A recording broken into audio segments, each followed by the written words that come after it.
like to invite Denise Merchant from Course5 Intelligence and Mark Allen from Lenovo to have a candid chat about setting up enterprise data platforms which yield results and drive business health.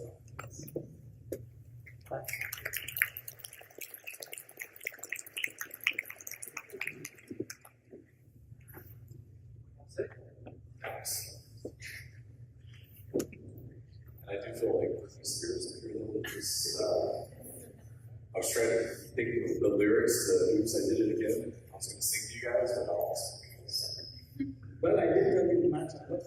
I just tried to throw the beer into the wall. Anyways, before we start, Mark, do you want to quickly introduce yourself, your role, and what you do? Absolutely. So, Mark Allen, I should say, I was at Lenovo until a week ago, so I'm actually doing a little consulting until I find my next permanent role. But it's kind of my third career, actually. It's kind of a unique thing. I haven't really, I'm not as old as I look, actually. But I did customer service, I did some home security, sales, and operations out in the field, and then I decided that I wanted to get into analytics about 8 years ago. So I started off as a web analyst, and then I naturally kind of gravitated more into the data architecture, data platforms, and that's where I'm sitting today. It's kind of where I see the future going for me. I still see a strong partnership with digital analytics, though, as part of my future. Interesting. So, keeping the confidentiality on the ecosystem, you're not at Lenovo. How did you start it? What data sources, and was the designation chief data officer real big for you? No, it did exist.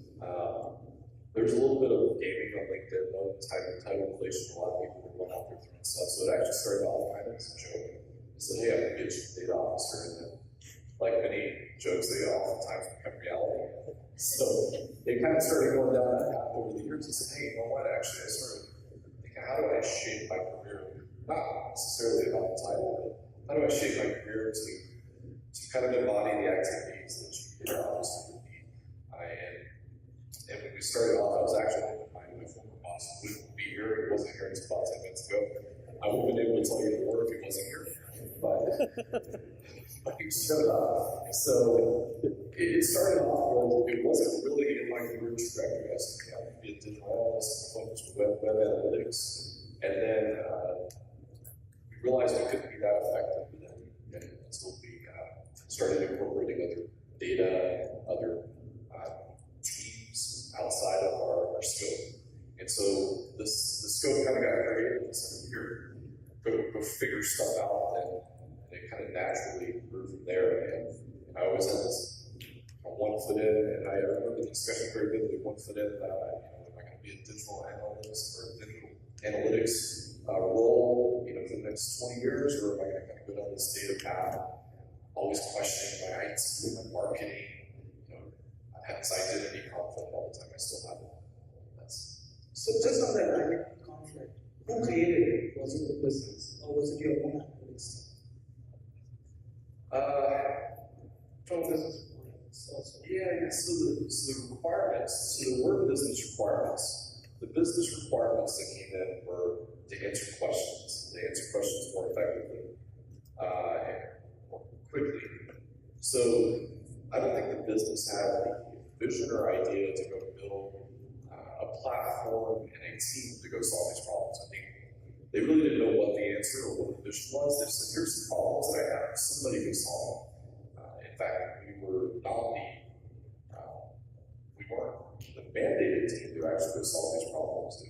We were looking for opportunities for the business to expand our skill sets. So we were really, admittedly, as I look back over time, I don't think we were completely clear on the vision and the steps at the beginning.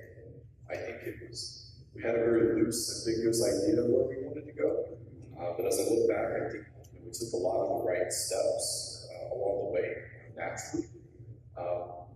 But I would say, as far as requirements, I know this comes up quite a bit. I think you definitely have to have a tight partnership around business requirements. because I think the business requirements are an evolution on both sides of the technical and business side to create business. I mean, I can honestly say most of the stuff that we've done, if I just sat around and waited for the business to tell me what to do, they would take me down a wrong path or no path at all.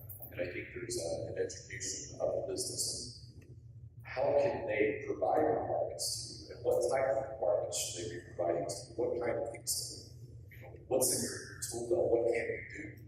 I think that's an education.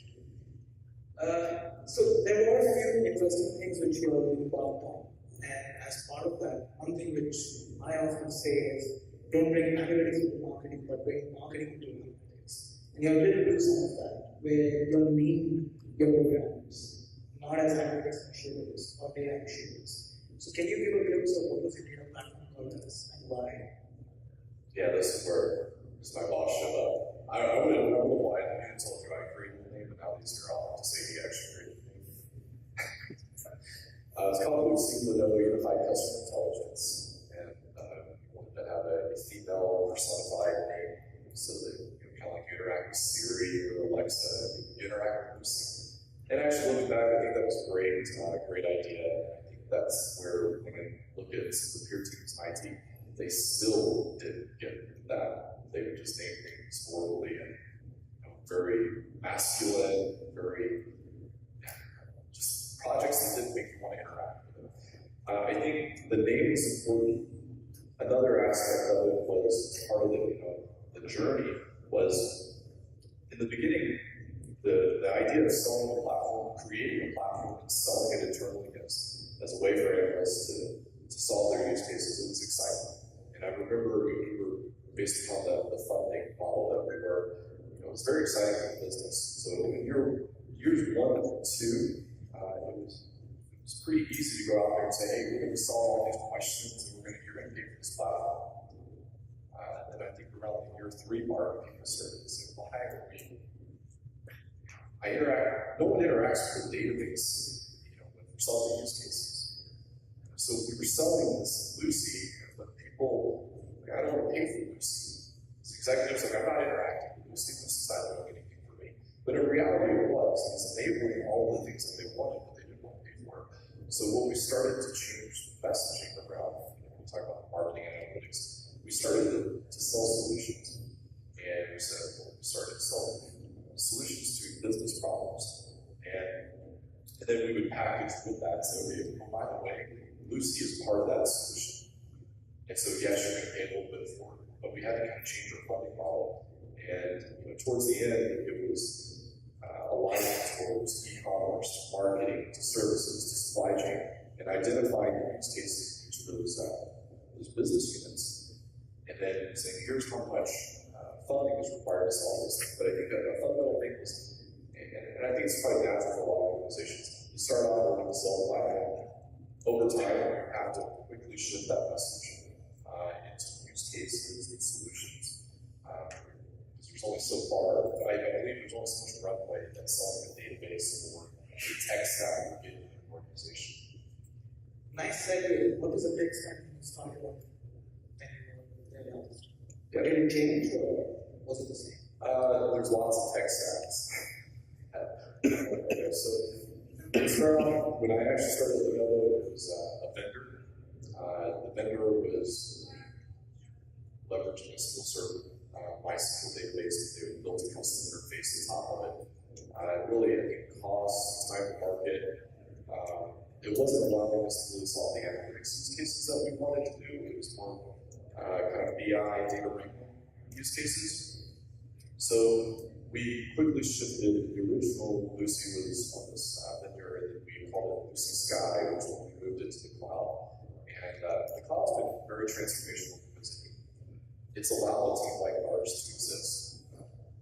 Previously, required all IT resources, months, years of justification. We started Lucy Sky with the tech, changing our tech stack, MySQL, and evaluating these new tech stacks. I remember having no budget, no team, and every vendor proposal that we came through, I remember EMC Green Plum, $600,000 until the sales rep get lost. What are you thinking? But everything we came across was really expensive. But we didn't have everything we needed to get started, and I think that's where the cloud leverage, we chose Amazon Web Services. I remember swiping my corporate card, which was pretty much only authorized for dinners, in the Amazon, and reimbursing those initial few months in there. And we started to kind of piece together some vendor relationships and trying to get some contractors on board as far as the team aspect of it. But essentially, the architecture was pretty simple. We looked at, I think it was a Green Pumps database, which would break it down to Postgres-based database. And then at the time, Amazon had just launched Redshift. We said, hey, we're going to Redshift. We knew Google had a big query out there, but we had an ETL tool. We had Redshift. We also used some other transactional databases. But we had a very simple architecture in the beginning. It was very cost-effective. We were starting this hundreds, low thousands of dollars per month. This wasn't something where I needed to go consider a several $100,000 investment to get started. And I think that was really the key to our success, was to be able to grow through the cloud and not require so much effort from my team. So did it go complex? As in the use case became complex? Yes, and I think that's where the cloud became even more of a validation to say, hey, we made the right decision, because we have some other internal platforms, which today, we had all the politics of, hey, move your platform over to our platform. So, okay, well, I need to be able to do real time. I bring in my web analytics, streaming it in, I'm running algorithms on top of it, I'm pushing that back out to my website, I'm pushing it back out to my audience platforms. How do I solve that use case with that? I can't do real time. Okay. Another use case, it was, how do I connect? We have all these third-party data sources. So we're bringing all this third-party data and matching it with our first-party data. How do I do that? Well, our security policy says we can't connect to third-party data sources. Okay.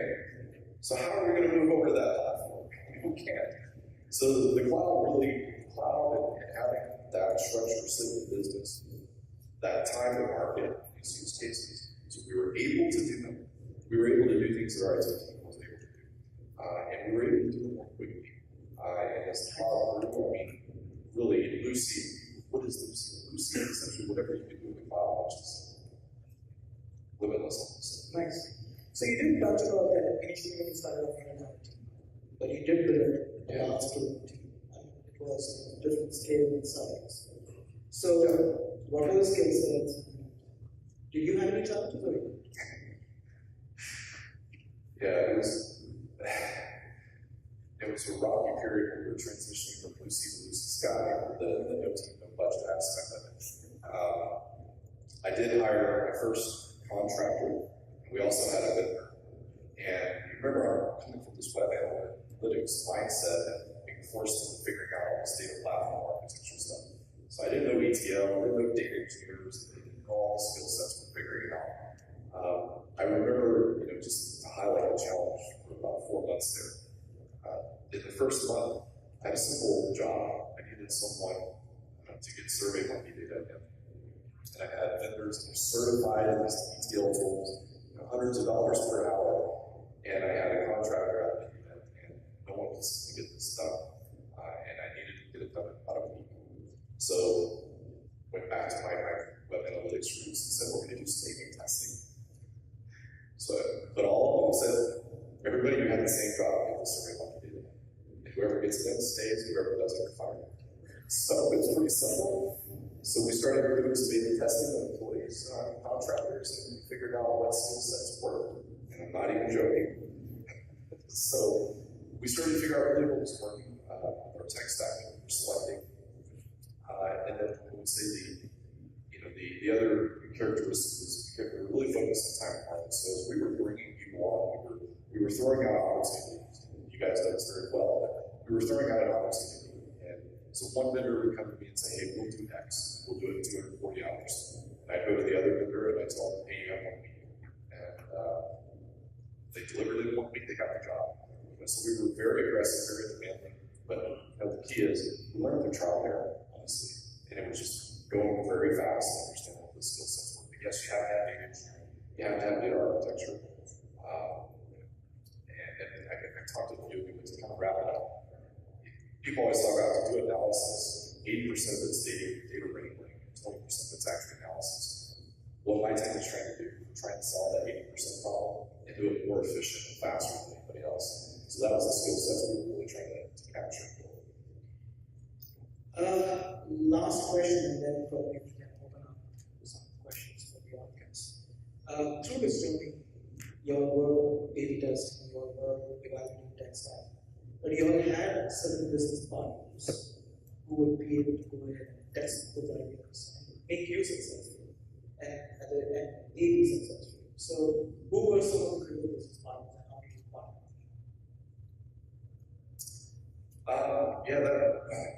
I guess we had like 25 to 30 different business partners. I would say the number one business partner that just carried the weight throughout the entire organization was the e-com business partner. A lot of the actionability of our data centered around, when you look at our, at least from the Novo perspective, Recipe, a lot of our actionable data was in the upper funnel. So our off-site, our on-site experience, the e-com experience. And so that's where we were able to get very tangible wins very quickly. You know, the other business partners I think that benefited were like the call center, the marketing teams obviously benefited. Some of the things that, when I look over the 6-year journey, the things that we slowly started to get into over time were the back functions, the supply chain, the services, everything. But we started off, when you look at that Western funnel, we really started off with business partners at the top of that funnel and moved down. Yeah, we have time for a couple of questions, and I do want to do a rapid fire, which is going to be interesting. Get his perspective. Any questions for Mark? If not, Mark is going to be here all day. Any questions? You were effective. Very well. Right? So let's get into doing some rapid fire. Data. Well, we didn't discuss this. Whatever comes as a first one. Data. Problems. Organization politics. That's a touchy one. Imagine it's not a group. Data should always sit in marketing or the business. Technology. Design for skill. Business models. Choose them wisely. Consulting companies. Hire quickly. And your own teams. Establish trust and make sure they love you. Okay. That's it from us. Quick chat.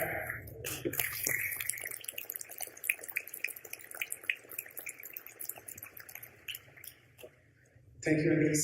Thank you, Mark. Your point about moving from products to solutions really resonates with me throughout this discussion. It's something that we are trying to